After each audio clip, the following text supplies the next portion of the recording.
जय हिंद दोस्तों, let's study 41 में आप लोगों का स्वागत है। मैं हूं घनश्याम यादव और दोस्तों मेरे द्वारा आप लोगों को ऑल कंपटीशन से संबंधित प्रश्नों को हल कराया जा रहा है, जिसमें सबसे पहले मेरे द्वारा आप लोगों को भारत का प्राचीन इतिहास पढ़ाया जा चुका है और दोस्तों अब मेरे द्वारा आप लोगों को मध्यकालीन भारत के बारे में पढ़ाया जा रहा है।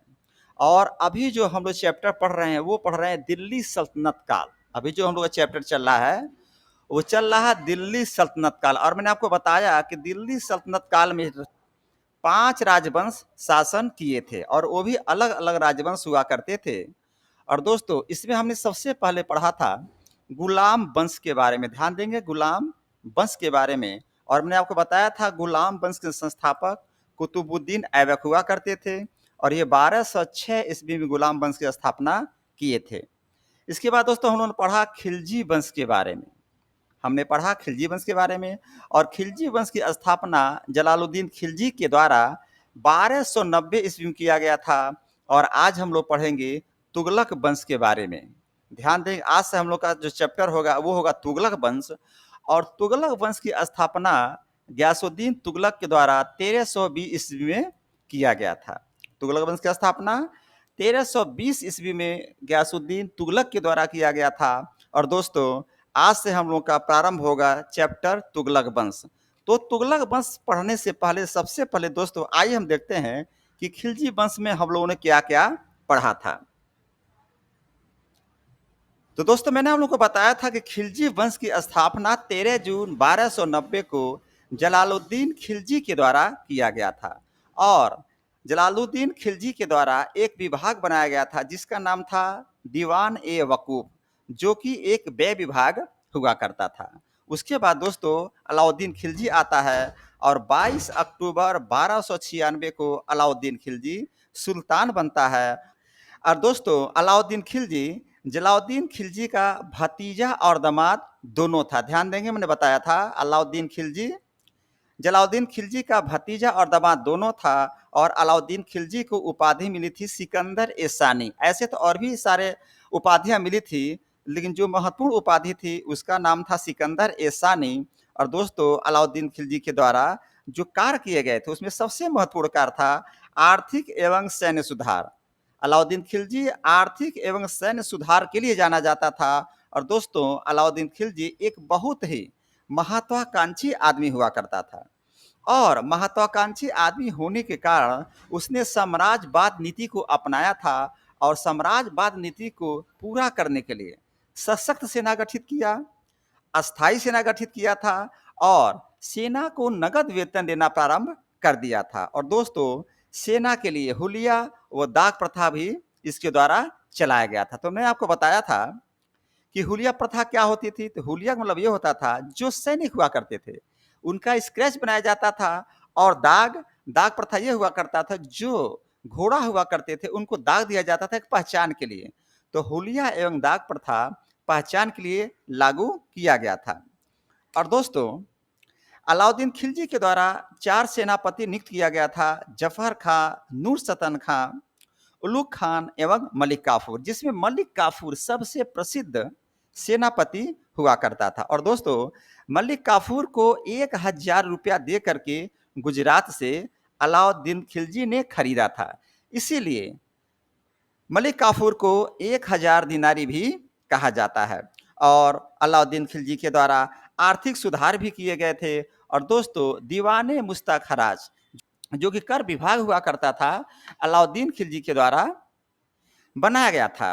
और दोस्तों बाजार मूल्य नियंत्रण व्यवस्था अलाउद्दीन खिलजी के द्वारा ही बनाया गया था। और बाजार मूल्य नियंत्रण व्यवस्था जो बनाया गया था इसकी जानकारी तारीख ए फिरोज शाही पुस्तक से मिलती है, जो कि जियाउद्दीन बर्नी के द्वारा लिखा गया था। और दोस्तों और इसने काम किया था, मंडियों का गठन किया था और मंडियों को सुचारू रूप से चलाने के लिए अधिकारियों का गठन किया था। और इसके शासन में बहुत विद्रोह भी हुए थे। और दोस्तों इसके द्वारा मजबूत गुप्तचर व्यवस्था भी की गई थी। और ये 2 प्रकार का अभियान भी चलाया था, उत्तर भारत का अभियान और दक्षिण भारत का। और दोस्तों मैंने आपको बताया था जो उत्तर भारत का अभियान था अलाउद्दीन खिलजी क्या किया था कि उत्तर भारत के अभियान में जिस राज्य को जीतता था उसे अपने साम्राज्य में मिला लेता था, लेकिन जो दक्षिण भारत का अभियान था उसको जीत करके अपने साम्राज्य में नहीं मिलाता था। राजा को एज इट इज छोड़ देता था, कहता था कि तुम मेरे अधीनस्थ हो गए, मेरे अधीन हो गए हो, अब तुम कर दोगे यानी कि लगान दोगे। तो उत्तर भारत के अभियान को जीत करके अलाउद्दीन खिलजी अपने साम्राज्य में मिला लिया करता था, लेकिन दक्षिण भारत के अभियान को जीत करके अपने साम्राज्य में नहीं मिलाता था, वहां से कर यानी कि लगान लिया करता था। और अलाउद्दीन खिलजी के शासन में दोस्तों सबसे ज्यादा मंगोल आक्रमण भी हुए थे। अलाई दरवाजा जो इस्लामी वास्तुकला का चमत्कार कहा जाता है, दिल्ली में है, अलाउद्दीन खिलजी के द्वारा बनवाया गया था। सीरी का महल जो दिल्ली में है, अलाउद्दीन खिलजी के द्वारा बनवाया था। हजार खंबा महल जो दिल्ली में है, अलाउद्दीन खिलजी के द्वारा बनवाया गया था। और दोस्तों अंतिम शासक मुबारक शाह हुआ, उसके बाद गाजी मलिक के द्वारा तुगलक वंश की स्थापना की गई। तो दोस्तों अब हम लोग तुगलक वंश के बारे में पढ़ना प्रारंभ करेंगे। तो दोस्तों मैं आपको बताऊं, पांचों वंश यानी गुलाम वंश, खिलजी वंश, तुगलक वंश, सैयद वंश और लोदी वंश में सबसे कम समय तक शासन करने वाला वंश खिलजी वंश हुआ करता था, जो कि कल हमने पढ़ाकर आप लोगों को समाप्त कर दिया। और खिलजी वंश के बाद सबसे अधिक समय तक शासन करने वाला वंश तुगलक वंश हुआ करता है, जो कि आज हम आप लोगों को पढ़ाना प्रारंभ करेंगे। तो दोस्तों आइए अब हम लोग तुगलक वंश के बारे में पढ़ना प्रारंभ करते हैं।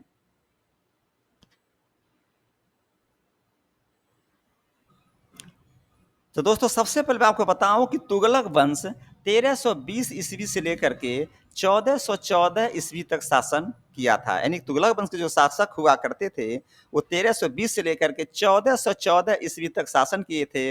और तुगलक वंश के संस्थापक थे गयासुद्दीन तुगलक, जिसे गाजी मलिक के नाम से भी जाना जाता है। तो पहला प्रश्न आएगा कि तुगलक वंश के संस्थापक कौन थे, तो लिखेंगे तुगलक वंश के संस्थापक गयासुद्दीन तुगलक हुआ करते थे, और जिनका नाम गाजी मलिक भी हुआ करता था। और 1320 ईस्वी में तुगलक वंश की स्थापना गयासुद्दीन तुगलक के द्वारा किया गया था। और दोस्तों हम लोग पढ़ेंगे गयासुद्दीन तुगलक के बारे में, मोहम्मद बिन तुगलक के बारे में, फिर फिरोज शाह तुगलक के बारे में। और दोस्तों तुगलक वंश का जो अंतिम शासक होगा वो होगा नसरुद्दीन तुगलक। तो दोस्तों हम लोग पढ़ेंगे गयासुद्दीन तुगलक के बारे में, मोहम्मद बिन तुगलक के बारे में और फिरोज शाह तुगलक के बारे में। तो दोस्तों देखेंगे खुसरो खां को 1320 में हराकर दिल्ली में तुगलक वंश की स्थापना होती है। तो खुसरो खां को 1320 में हरा करके दिल्ली में तुगलक वंश की स्थापना होती है। और दोस्तों गयासुद्दीन तुगलक के द्वारा तुगलक वंश की स्थापना की गई थी, अभी मैंने आपको ऊपर बताया। दोस्तों गयासुद्दीन के पिता एक तुर्की मुसलमान थे और माता हिंदू हुआ करती थी। तो मैंने भी आपको बताया गयासुद्दीन तुगलक के द्वारा 1320 ईस्वी में खुसरो खां को हरा करके दिल्ली में तुगलक वंश की स्थापना की गई थी। और दोस्तों गयासुद्दीन तुगलक के पिता तुर्की मुसलमान थे और माता हिंदू हुआ करती थी। दोस्तों गयासुद्दीन तुगलक के द्वारा देखेंगे कुछ उपाधियां धारण किया गया था। गयासुद्दीन तुगलक के द्वारा कुछ उपाधियां धारण किया गया था। आइए देखते हैं कौन कौन सी उपाधि है। तो दोस्तों गयासुद्दीन तुगलक के द्वारा सबसे पहले गाजी की उपाधि धारण किया गया। ध्यान देंगे गाजी की उपाधि धारण किया गया था। और दिल्ली सल्तनत का यह प्रथम सुल्तान था जिसके द्वारा गाजी की उपाधि धारण की गई थी। तो यहाँ पर प्रश्न बनेगा दिल्ली सल्तनत का वह कौन सा प्रथम सुल्तान था, यानी जो पहली बार सुल्तान बना और वो गाजी की उपाधि धारण किया, तो लिखेंगे गयासुद्दीन तुगलक। और दोस्तों अब आप कहेंगे कि ये गाजी क्या होता है, तो मैं आपको बताऊं मध्य एशिया में लड़ाकू एक जाति हुआ करती थी, उसी को गाजी कहा जाता है। ध्यान दीजिएगा, मध्य एशिया में एक लड़ाकू जाति हुआ करती थी, उसी को गाजी कहा जाता है। और दोस्तों गयासुद्दीन तुगलक प्रथम सुल्तान था जो गाजी की उपाधि धारण किया था। अगला उपाधि मलिक उल गाजी। पहले इसने गाजी की उपाधि धारण किया और उसके बाद दोस्तों गयासुद्दीन तुगलक के द्वारा मलिक उल गाजी की उपाधि धारण किया गया। और ये कब धारण किया गया? मंगोलों को हराने के बाद। गयासुद्दीन तुगलक और मंगोलों में युद्ध हुआ और जब मंगोल हार गए उसके बाद गयासुद्दीन तुगलक के द्वारा मलिक उल गाजी की उपाधि धारण किया गया था। तो ध्यान देंगे गयासुद्दीन तुगलक के द्वारा गाजी की उपाधि धारण किया गया और दूसरा उपाधि मलिक उल गाजी का धारण किया गया था। अब देखेंगे दोस्तों, इसका जो मुख्य कार्य था गयासुद्दीन तुगलक का, कौन-कौन से मुख्य कार्य इसके द्वारा किया गया था। तो देखेंगे दोस्तों, अमीरों को उसकी भूमि वापस कर दिया। तो ध्यान देंगे दोस्तों, गयासुद्दीन का पहला काम ये था कि अमीरों को भूमि पुनः वापस कर देना, यानी कि जो अमीर हुआ करते थे उनकी भूमि को उसने वापस कर दिया। अब समझेंगे, मैं आपको पहले भी बताया था अमीर कौन हुआ करते थे। अमीर का मतलब पैसे से संबंधित नहीं था, ये बड़े बड़े अधिकारी हुआ करते थे जो राज को बहुत प्रभावित करते थे। कहने का मतलब है, बड़े बड़े अधिकारी होते थे, इनकी भूमिका राज्यों में हुआ करती थी। तो ऐसे अमीरों को ये भूमि वापस कर दिया। अब आप सोचेंगे वापस करने का मतलब क्या हुआ, तो ध्यान देंगे, बलबन और अलाउद्दीन खिलजी के द्वारा अमीरों की जो भूमि हुई थी वो ले लिया गया था और लगभग अमीरों को खत्म कर दिया गया था।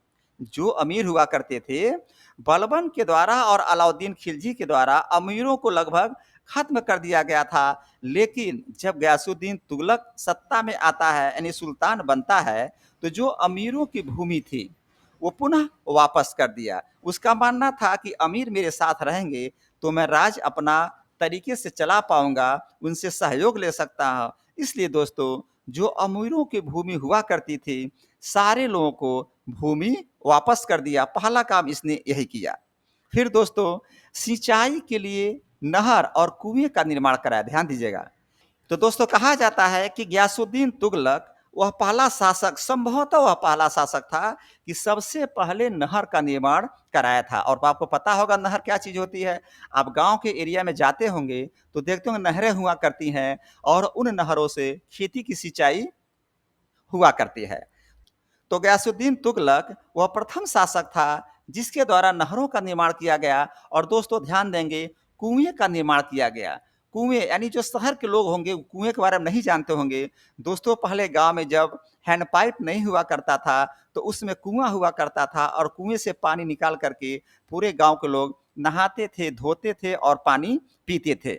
लेकिन टेक्नोलॉजी आई, हैंडपाइप आया और हैंडपाइप लगा और आज के समय में तो हर घर में टोटियों का प्रबंध व्यवस्था कर दिया गया है। तो पहले जब ये सब व्यवस्था नहीं थी तो कुआं हुआ करता था और सबसे पहले गयासुद्दीन के द्वारा कुएं का निर्माण कराया गया और नहरों का निर्माण कराया गया। तो दोस्तों देखेंगे, अमीरों को भूमि वापस कर रहा है, सिंचाई के लिए कुओं और नहरों का निर्माण करा रहा है।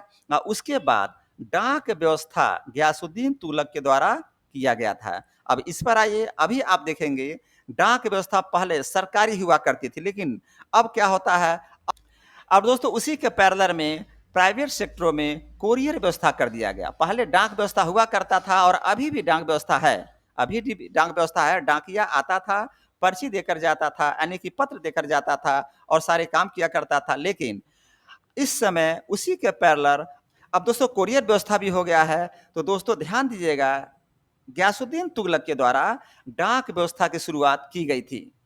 और दोस्तों इसके बाद तुगलकाबाद नगर का निर्माण गयासुद्दीन तुगलक के द्वारा ही किया गया था। और एक बात और ध्यान देंगे, तुगलकाबाद में 56 कोट दुर्ग का निर्माण गयासुद्दीन तुगलक के द्वारा ही करवाया गया था और रोमन शैली में इसका निर्माण हुआ था। तो तुगलकाबाद नगर का निर्माण गयासुद्दीन तुगलक कर रहा है और हुलिया एवं दाग प्रथा को जारी रखा। ये भी ध्यान दीजिएगा, मैं पहले बताया आप लोगों को कि हुलिया प्रथा क्या हुआ करती थी और दाग प्रथा क्या हुआ करती थी। दोस्तों हुलिया एवं दाग प्रथा को इसके द्वारा जारी रखा गया था, खत्म नहीं किया गया था। तो अभी आपने देखा, अमीरों को भूमि वापस करना, सिंचाई एवं कुओं का निर्माण करना, डाक व्यवस्था की शुरुआत करना, तुगलकाबाद नगर का निर्माण करना और दोस्तों हुलिया एवं दाग प्रथा जारी रखना, इसके द्वारा काम किया जा रहा है। और आगे देखते हैं और क्या कर रहा है ये।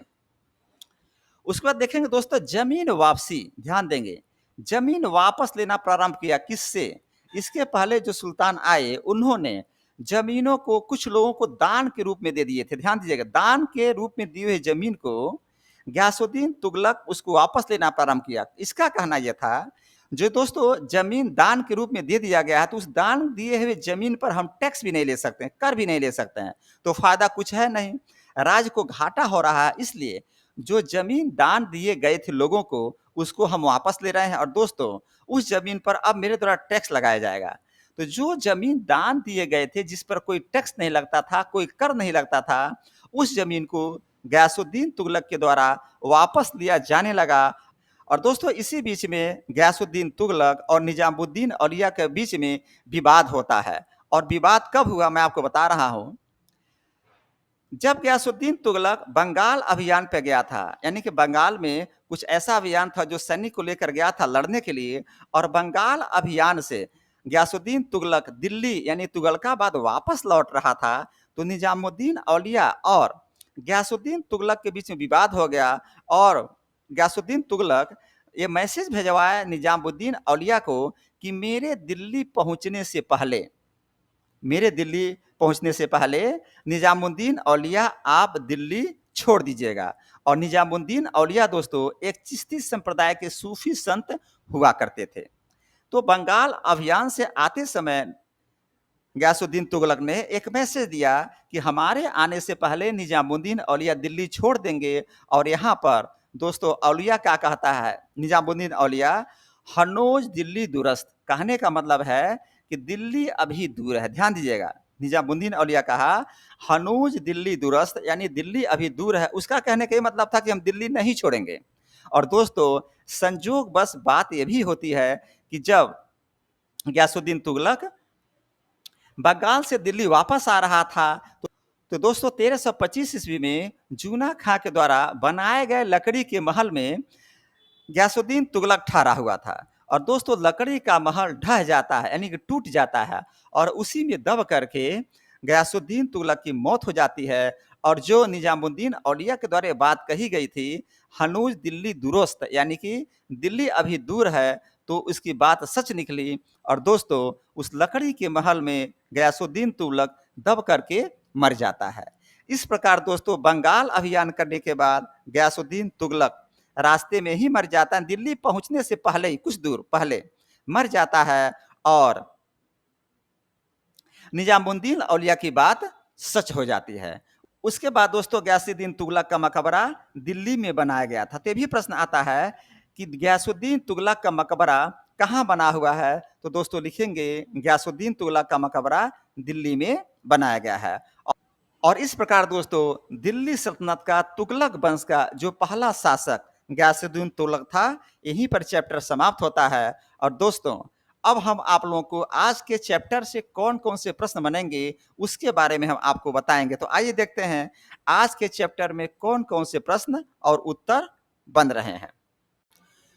तो दोस्तों आज के चैप्टर में सबसे पहले प्रश्न बन रहा है, तुगलक वंश की स्थापना कब और किसके द्वारा किया गया था। तो इसका उत्तर होगा तुगलक वंश की स्थापना 1320 ईस्वी में गयासुद्दीन तुगलक के द्वारा किया गया था। दोस्तों हम लोग पढ़ रहे हैं तुगलक वंश के बारे में, और इसमें सबसे पहले प्रश्न बना तुगलक वंश की स्थापना कब और किसके द्वारा किया गया था। उत्तर लिखेंगे 1320 ईस्वी में गयासुद्दीन तुगलक के द्वारा किया गया था।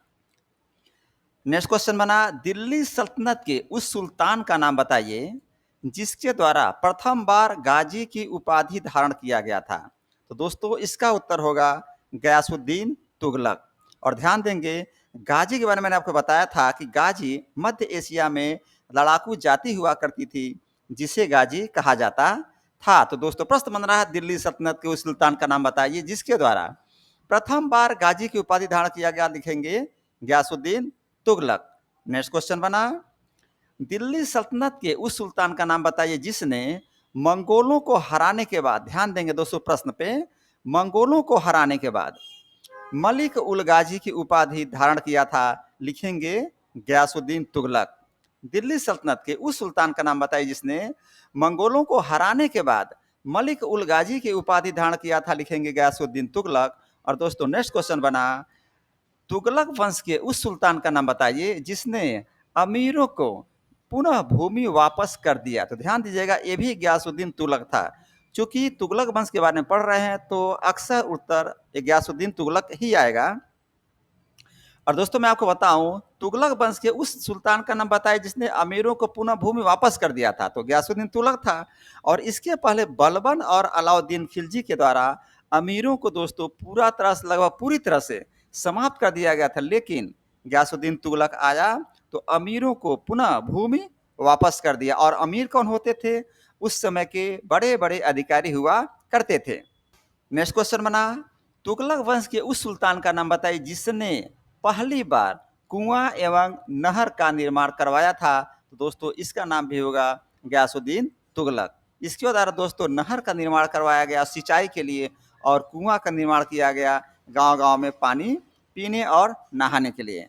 नेक्स्ट क्वेश्चन बना, तुगलक वंश के उस सुल्तान का नाम बताइए जिसने पहली बार डाक व्यवस्था की शुरुआत की थी। तो दोस्तों डाक व्यवस्था की शुरुआत गयासुद्दीन तुगलक के द्वारा ही किया गया था। तो प्रश्न आएगा, तुगलक वंश के उस सुल्तान का नाम बताइए जिसने पहली बार डाक व्यवस्था की शुरुआत की थी। लिखेंगे गयासुद्दीन तुगलक। और दोस्तों ऐसे भी पूछ सकता है कि दिल्ली सल्तनत के उस सुल्तान का नाम बताइए जिसके द्वारा पहली बार डाक व्यवस्था की शुरुआत की गई थी। लिखेंगे गयासुद्दीन तुगलक। ध्यान देंगे एक प्रश्न को कई बार दोस्तों अलग अलग तरीके से प्रश्न पूछ सकता है, तोड़ मरोड़ करके, तो इस पर जरूर ध्यान देंगे।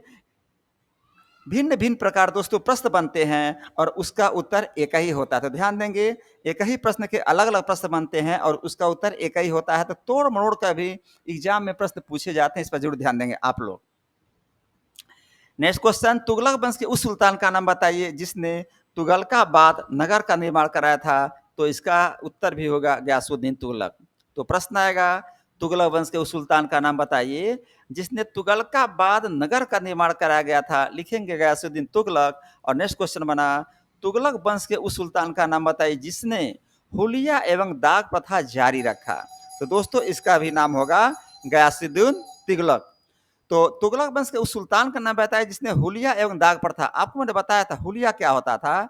जब सैनिकों का भर्ती किया जाता था तो अपने सैनिकों को पहचानने के लिए उसके स्क्रैच बनाए जाते थे, यानी कि सैनिकों के स्क्रैच बनाए जाते थे जिससे पहचान में आते थे कि ये अपने सैनिक हैं। और दाग प्रथा थी, जो घोड़ा हुआ करते थे उनको दाग दिया जाता था, इससे पता चलता था कि ये अपने ही घोड़ा हैं, यानी कि अपने ही सैनिक के घोड़ा हुआ करते हैं। तो दोस्तों इस प्रकार प्रश्न आएगा, तुगलक वंश के उस सुल्तान का नाम बताइए जिसने हुलिया एवं दाग प्रथा जारी रखा था। लिखेंगे गयासुद्दीन तुगलक। नेक्स्ट क्वेश्चन बना, तुगलक वंश के उस सुल्तान का नाम बताइए जिसने दान में दिए हुए जमीन को पुनः वापस ले लिया। तो दोस्तों गयासुद्दीन तुगलक ही था।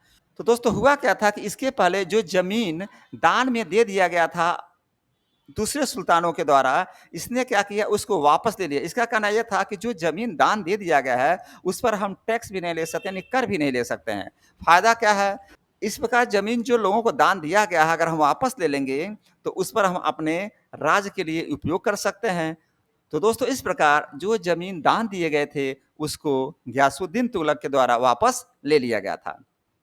नेक्स्ट क्वेश्चन, निजामुद्दीन औलिया किस संप्रदाय से आते थे। लिखेंगे चिश्ती संप्रदाय से आते थे। और दोस्तों एक सूफी संत हुआ करते थे। प्रश्न आएगा, निजामुद्दीन औलिया किस संप्रदाय से आते थे। लिखेंगे निजामुद्दीन औलिया चिश्ती संप्रदाय से आते थे। और दोस्तों ये चिश्ती संप्रदाय के एक सूफी संत हुआ करते थे। नेक्स्ट क्वेश्चन, गयासुद्दीन तुगलक का कब और कहां पर मृत्यु हुई थी। तो दोस्तों 1325 ईस्वी में जूना खां के द्वारा बनाए गए लकड़ी के महल में हो गई थी। तो प्रश्न आएगा, गयासुद्दीन तुगलक का कब और कहां पर मृत्यु हुई थी। लिखेंगे 1325 ईस्वी में जूना खां के द्वारा बनाए गए लकड़ी के महल में हो गई थी। और नेक्स्ट क्वेश्चन बना, गयासुद्दीन तुगलक का मकबरा कहां पर स्थित है। तो दोस्तों लिखेंगे दिल्ली में। अब दोस्तों देखेंगे कुछ ऐसे प्रश्न हम आपके सामने रख रहे हैं जो प्रीवियस ईयर क्वेश्चन है और ये प्रश्न कहीं न कहीं किसी न किसी एग्जाम में पूछे गए हैं। तो देखिए वो कौन कौन से प्रश्न हम लोग के सामने आ रहे हैं। पहला प्रश्न बन रहा है, अमीर कोही जो कृषि विभाग हुआ करता था, अमीर कोही नामक विभाग किस सुल्तान के द्वारा शुरू किया गया था। उत्तर लिखेंगे मोहम्मद बिन तुगलक के द्वारा। और दोस्तों एसएससी के 2018 के एग्जाम में प्रश्न पूछा जा चुका है। प्रश्न, अमीर कोही नामक विभाग किस सुल्तान के द्वारा शुरू किया गया था। लिखेंगे मोहम्मद बिन तुगलक। और नेक्स्ट क्वेश्चन बना, तैमूर लंग के द्वारा किसके शासनकाल में भारत पर आक्रमण किया गया था। लिखेंगे नसरुद्दीन महमूद तुगलक के शासनकाल में। और दोस्तों ये यूपीपीएससी 2015 में पूछा गया प्रश्न है। तैमूर लंग के द्वारा किसके शासनकाल में भारत पर आक्रमण किया गया था। लिखेंगे नसरुद्दीन महमूद तुगलक। और नेक्स्ट क्वेश्चन बना, दिल्ली सल्तनत का वह कौन सा शासक था जिसकी मृत्यु पर इतिहासकार बदायूं लिखता है, राजा से अपनी प्रजा को और प्रजा को अपनी राजा से मुक्ति मिल गई। तो दोस्तों यह था मोहम्मद बिन तुगलक। और आपको पता है इसके पीछे कारण यह था, मोहम्मद बिन तुगलक दिल्ली सल्तनत का सबसे विद्वान पढ़ा लिखा राजा था, लेकिन एक दुर्भाग्य था कि इसके द्वारा जब भी कोई काम किया गया, यानी कि नीतियां लाई गई, दोस्तों सारी नीतियां इसकी फेल हो गई। खास करके 5 नीतियां जो लाई गई थी, सारी नीतियां फेल हो गई। इसलिए इतिहासकार बदायूं लिखता है कि राजा से अपनी प्रजा और प्रजा से अपनी राजा को मुक्ति मिल गई। और दोस्तों ये प्रश्न एनटीपीसी की 2016 के एग्जाम में पूछा गया था। नेक्स्ट क्वेश्चन बना, दिल्ली सल्तनत के तुगलक राजवंश के अंतिम शासक का नाम बताइए। लिखेंगे नसरुद्दीन महमूद शाह। दिल्ली सल्तनत के तुगलक राजवंश के अंतिम शासक का नाम बताइए। लिखेंगे नसरुद्दीन महमूद शाह। और दोस्तों ग्रुप डी में 2018 में पूछा गया प्रश्न है। नेक्स्ट क्वेश्चन बना दोस्तों, दिल्ली सल्तनत का वह कौन सा शासक था जिसकी मृत्यु तुगलकाबाद में बने लकड़ी से बने स्वागत भवन के गिरने से हो गया था। तो दोस्तों इसका उत्तर होगा गयासुद्दीन तुगलक। दोस्तों ये बंगाल विजय करके आ रहा था दिल्ली वापस, और बीच में ये जो स्वागत भवन बना हुआ था लकड़ी का बना हुआ था और जूना खां के द्वारा बनवाया गया था, उसमें दोस्तों इसके द्वारा विश्राम किया जा रहा था और लकड़ी का महल ढह गया और वहां पर ये मर गया, यानी इसकी मृत्यु हो गई। और दोस्तों ये प्रश्न यूपीएससी के 2017 में पूछा गया है। नेक्स्ट क्वेश्चन, इतिहासकारों के द्वारा किस शासक को दिल्ली सल्तनत का अकबर कहा गया? ध्यान दीजिएगा, इतिहासकारों के द्वारा किस शासक को दिल्ली सल्तनत का अकबर कहा जाता था? लिखेंगे फिरोज शाह तुगलक। और दोस्तों ये प्रश्न एसएससी के 2015 में पूछा गया है। और नेक्स्ट क्वेश्चन बना, दिल्ली सल्तनत के उस सुल्तान का नाम बताइए जिसका नाम सुल्तान बनने से पहले जूना खां था। लिखेंगे मोहम्मद बिन तुगलक। और दोस्तों ये भी प्रश्न सीडीएस के 2010 के एग्जाम में पूछा गया था। दिल्ली सल्तनत के उस सुल्तान का नाम बता दीजिए जो कि सुल्तान बनने से पहले उसका नाम जूना खां था। लिखेंगे मोहम्मद बिन तुगलक। और दोस्तों नेक्स्ट क्वेश्चन बना, मोहम्मद बिन तुगलक की मृत्यु कहां पर हुई थी? लिखेंगे दौलताबाद में। ग्रुप डी में 2018 में पूछा गया प्रश्न है ये दोस्तों, ये भी ध्यान दीजिएगा। नेक्स्ट क्वेश्चन बना, दिल्ली सल्तनत के उस सुल्तान का नाम बता दीजिए जिसके द्वारा ब्राह्मणों पर भी जजिया कर लगाया गया था। तो दोस्तों मैंने आपको बताया था फिरोज शाह तुगलक। दोस्तों ये पहला सुल्तान था जो कि ब्राह्मणों पर भी जजिया कर लगा दिया था। तो प्रश्न आएगा दिल्ली सल्तनत के उस सुल्तान का नाम बताइए जिसके द्वारा ब्राह्मणों पर भी जजिया कर लगा दिया गया था। लिखेंगे फिरोज शाह तुगलक। और दोस्तों एसएससी सीजीएल के 2015 के एग्जाम में ये प्रश्न पूछा गया है। तो दोस्तों दिल्ली सल्तनत का तुगलक वंश भाग 1 आज यहीं पर समाप्त होता है। तो दोस्तों मैं कहूँगा चैनल को सब्सक्राइब करिए, लाइक करिए, कमेंट करिए और दोस्तों प्लेलिस्ट में जाइए और प्लेलिस्ट खोल करके और भी जो चैप्टर हैं जिनके द्वारा नहीं पढ़ा जा चुका है उस चैप्टर को पढ़ लें। यहीं पर आज का तुगलक वंश भाग 1 समाप्त होता है। कल हम पढ़ाएंगे तुगलक वंश भाग 2। और दोस्तों आज का चैप्टर यहीं पर समाप्त होता है। जय हिंद, जय भारत।